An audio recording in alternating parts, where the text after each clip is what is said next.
Yung mga kalukado. 50 lang ang kilo niyan. Bali, 2 kilong binili ko at mura-mura eh. Maraming nahuli na tamban dun sa dagat kanina. Pumunta ako dun sa tabing dagat kanina at bumili ako niyan.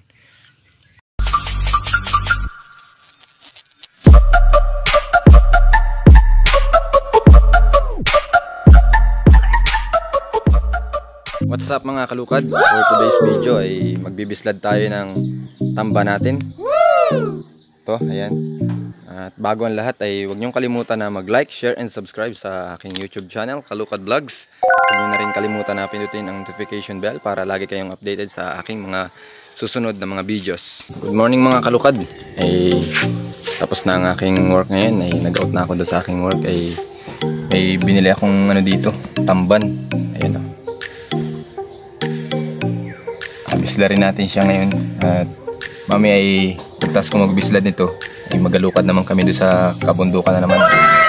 Ay girin yun, pandagdag na rin sa mga ano, pambili natin ng mga pagkain, gasto sa araw-araw. Yung mga kalukado, 50 lang ang kilo niyan. Bali, 2 kilong binili ko at mura-mura eh. Maraming nahuli na tamban dun sa dagat kanina. Pumunta ako dun sa tabing dagat kanina at bumili ako niyan. Kakaibang pagbislad ang gagawin natin dito mga kalukad.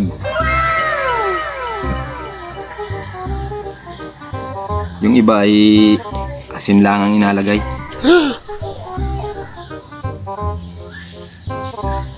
Iba tayo. Lalagyan natin ng mga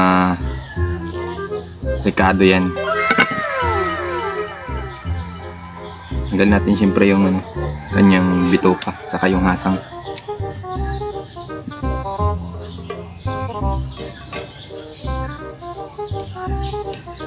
Bislad tawag sa kabila nito ay daing.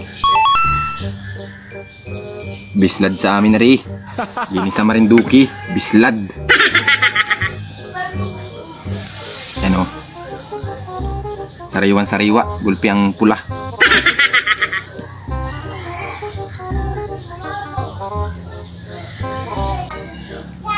Namang ginhawa ng inihaw din ito. Wow! Kapinirito, kinilaw. Baling kilawin na lang nga niya rin.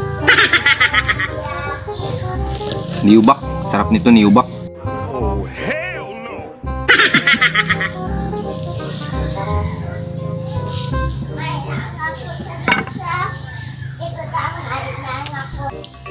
Bislad, bislad.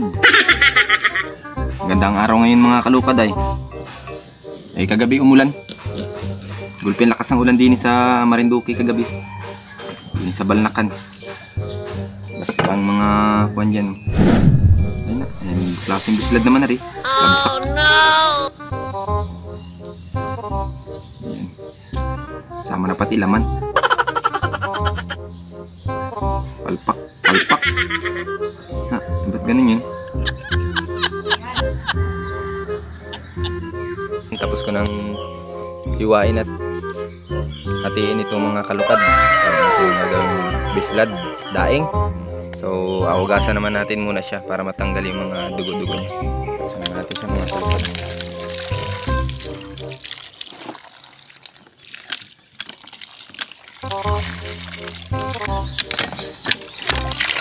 Tatanggalin ko yung mga dugo-dugo.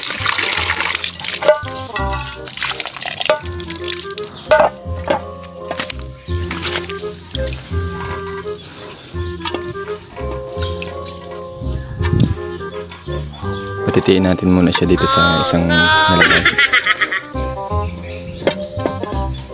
para matanggal yung tubig at para hindi rin maging matabang yung ating suka kasi hindi man ganong maluluto yan ng suka eh, baka langawin. Sunod naman natin gagawin mga kalukad ay yung ating pagbababara ng isda natin. So, tuturin lang natin yung bawang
eternity later.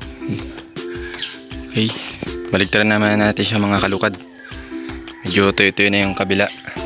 So, baliktaran naman natin. Baliktaran natin lahat. Ibabalik naman natin siya ulit dun sa taas.